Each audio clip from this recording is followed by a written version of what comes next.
khắc phục sự cố gãy rèm.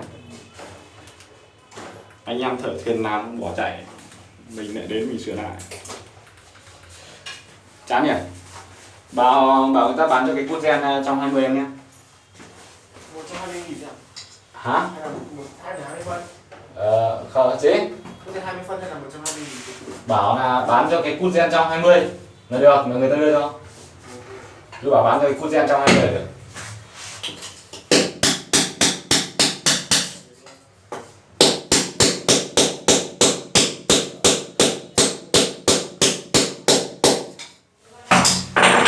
Hỏi cắm điện thôi.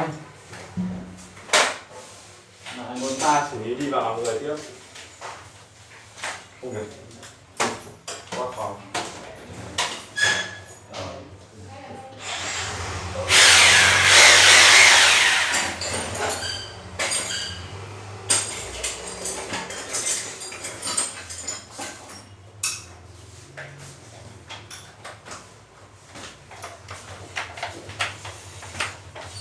Bây giờ phải đục ra hàng collagen mới.